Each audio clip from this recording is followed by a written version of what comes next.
మీరు నిల్చుంటారా? జై జగన్, వర్ధిల్లాలి, వర్ధిల్లాలి.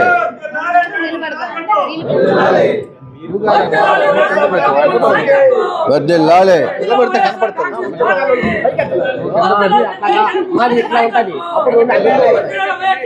వెనకాళ్ళు పైకి అంటారు. కావలి నియోజకవర్గ వైఎస్ఆర్ కాంగ్రెస్ పార్టీ కుటుంబ సభ్యులకి, అదేవిధంగా మీడియా మిత్రులకి నమస్కారాలు తెలియజేసుకుంటూ, 2024కు ముందు ఈ రాష్ట్రంలో వైఎస్ఆర్ కాంగ్రెస్ పార్టీ ఆధ్వర్యంలో జగన్మోహన్ రెడ్డి గారి నేతృత్వంలో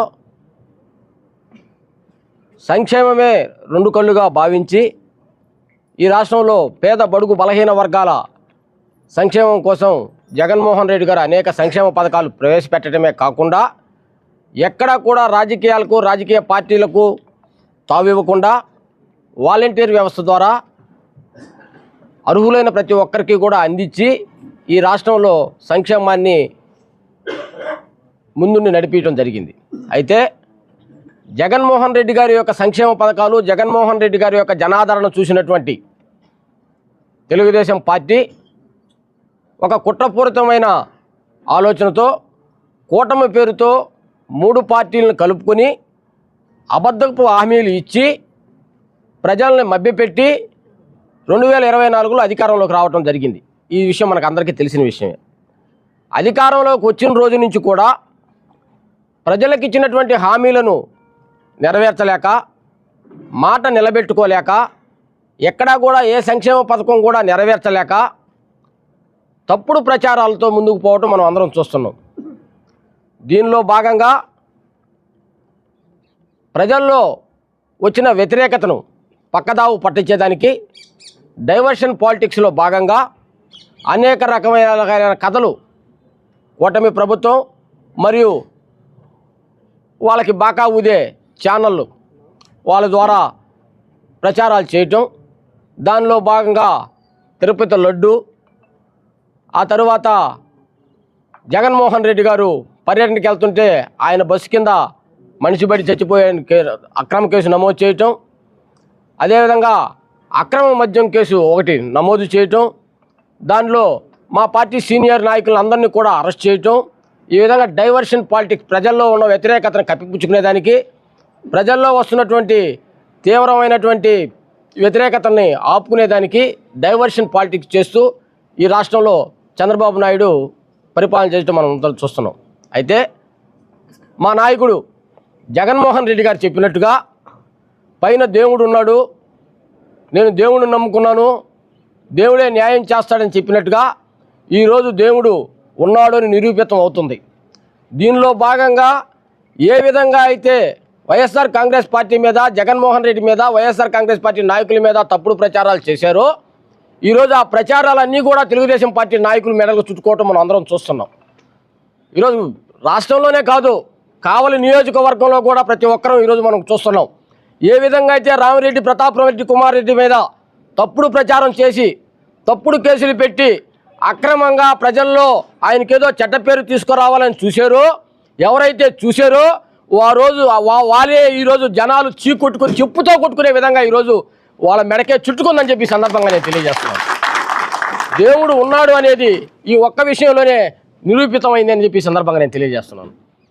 ఎప్పుడు కూడా ప్రజలకు మంచి చేసో, ప్రజలకు సంక్షేమ పథకాలు అందించో, లేదా నియోజకవర్గంలో అభివృద్ధి పనులు చేసో, జనాలకు దగ్గరవ్వాలి కానీ బెదిరించో, భయపెట్టో, అక్రమ కేసులు పెట్టో, తప్పుడు ప్రచారాలు చేసో, కొంతమంది బాకాదారులను దగ్గర పెట్టుకొని వాళ్ళ ద్వారా వాళ్ళకు కూడా త్వరలోనే ఉంది. నేను ఈ సందర్భంగా హెచ్చరిస్తున్నా, వాళ్ళని మాత్రం నేను హెచ్చరిస్తున్నా, మీరు సోషల్ మీడియాలో చేసే ప్రచారాలు, సోషల్ మీడియా రాసే కథనాలు, సోషల్ మీడియాలో మీరు పెట్టేటువంటి స్టోరీలు, వైఎస్ఆర్ కాంగ్రెస్ పార్టీ వాళ్ళు ఏదైనా వైఎస్ఆర్ కాంగ్రెస్ పార్టీకి సంబంధించిన ఒక్కటి షేర్ చేస్తే ఎమ్మటే పోలీసు వాళ్ళు ఫోన్ చేస్తారు, నువ్వు ఎందుకు షేర్ చేసావని. మేము ఎవరిని దూషించడం లేదు, ఎవరి మీద అసభ్యకరంగా పోస్టులు పెట్టడం లేదు, ఎవరిని వ్యక్తిగతంగా పెట్టడం లేదు. కానీ వ్యక్తిగతంగా టార్గెట్ చేసి ఒక మనిషిని ఈ విధంగా పెడుతుంటే ఇప్పుడు ఏం చేస్తున్నారు ఈ యంత్రాంగం అంతా అని చెప్పి ఈ సందర్భంగా నేను ప్రశ్నిస్తున్నాను. వస్తే ఈరోజు జగన్మోహన్ రెడ్డి గారు నిరంతరం పేదల పక్షపాతిగా పేదల కోసం పెట్టిన పథకాల్లో భాగంగా 17 మెడికల్ కాలేజీలు ఈ రాష్ట్రంలో ఆయన శాంక్షన్ చేపించడం జరిగింది. వాటిల్లో 7 మెడికల్ కాలేజీలు పూర్తవటం, ఒక 5 మెడికల్ కాలేజీలు ప్రారంభానికి దగ్గరగా ఉండటం, మరికొన్ని నిర్మాణ దిశలో ఉండటం జరిగింది. అయితే ఈ కాలేజీలన్నీ పూర్తయితే ఈ కాలేజీలు అన్నిటి కూడా సీట్లు ఇస్తే పేద బడుగు బలహీన వర్గాల వాళ్ళు ఈ కాలేజీల్లో చేరితే జగన్మోహన్ రెడ్డి గారికి ఎక్కడ మంచి పేరు వస్తుందో, జగన్మోహన్ రెడ్డి గారికి జనాల్లో ఎక్కడ ఆదరణ పెరగద్దో అన్న ఒక దురుద్దేశం ఒక పక్క, మరో పక్క తన వారికి, తన అనుచరులకి, తన సామాజిక వర్గానికి కట్టబెట్టే దానిలో కార్యక్రమంలో భాగంగా పీపీపీ విధానంలో ఈ మెడికల్ కాలేజీలను ప్రైవేట్ పరం చేయాలని చెప్పి ఈరోజు కూటమి ప్రభుత్వం చూస్తుంది. దీన్ని మేము తీవ్రంగా ఖండిస్తున్నాం. అదేవిధంగా వైఎస్ జగన్మోహన్ రెడ్డి గారు ఈ రాష్ట్రంలో ఎన్నికలు జరిగిన నాటి నుంచి కూడా ప్రజా వ్యతిరేక విధానాలపైన ప్రతి దానిపైన ఉద్యమం చేస్తూ ప్రతి దాన్ని ప్రజల్లోకి తీసుకెళ్తూ నిరంతరం ప్రజల్లో ఉంటూ ప్రజలకు తెలియజేస్తున్న కార్యక్రమంలో భాగంగా ఈ ప్రైవేట్ కాలేజీలో ఈ మెడికల్ కాలేజీ ప్రైవేటీకరణ కూడా వ్యతిరేకిస్తూ కోటి సంతకాల ఉద్యమం కార్యక్రమం చేసేదానికి ముందుకు రావడం జరిగింది. దీనిలో భాగంగా ఈరోజు కావలి నియోజకవర్గంలో మా మాజీ శాసనసభ్యులు నియోజకవర్గ వైఎస్ఆర్ కాంగ్రెస్ పార్టీ ఇన్ఛార్జ్ మా ప్రీతమ నాయకులు రామిరెడ్డి ప్రతాప్ కుమార్ రెడ్డి గారి ఆధ్వర్యంలో ఈ కార్యక్రమం ఈరోజు స్టార్ట్ చేయడం జరుగుతుంది. ఈ కార్యక్రమాన్ని ప్రతి పల్లికి తీసుకెళ్ళి, ప్రతి గుందికి తీసుకెళ్ళి, ప్రతి వార్డుకి తీసుకెళ్ళి ఈ మెడికల్ కాలేజీలు ప్రైవేటీకరణ వల్ల జరిగే నష్టాన్ని ప్రతి ఒక్కరికి తెలియజెప్పి దీనిలో ప్రతి ఒక్కరి సంతకాలు సేకరణ చేసి గవర్నర్ గారికి సమర్పించేదానికి మేమంతా కూడా సమాయత్తం అవుతున్నాం. ఈ సందర్భంగా ప్రజాస్వామ్యవాదులు, దళిత సంఘాలు, కమ్యూనిస్టు పార్టీలు ఏ అయితే కూటమి ప్రభుత్వానికి వ్యతిరేకంగా ఉన్నాయో వీళ్ళందరూ కూడా ముందుకొచ్చి ఈ రాష్ట్ర ప్రభుత్వం యొక్క ఇటువంటి తప్పుడు విధానాలని వ్యతిరేకించే దానిలో భాగంగా అందరూ ఏకం కావాలని వీళ్ళంతా కూడా జగన్మోహన్ రెడ్డి గారి పిలుపు మేరకు ఇచ్చినటువంటి ధర్నా కార్యక్రమాలు కానీ అదేవిధంగా సంతకాల సేకరణలో వీళ్ళందరూ పాల్గొనాలని కోరుకుంటూ ముందు ఇంకా ఈ ప్రజా ఉద్యమాలు మరింత తీవ్రతరం చేసేదానికి వైఎస్ జగన్మోహన్ రెడ్డి గారి నేతృత్వంలో కావలి నియోజకవర్గంలో రామిరెడ్డి ప్రతాప్ కుమార్ రెడ్డి గారి నాయకత్వంలో వైఎస్ఆర్ కాంగ్రెస్ పార్టీ శ్రేణులంతా కూడా ముందుకు వస్తారు.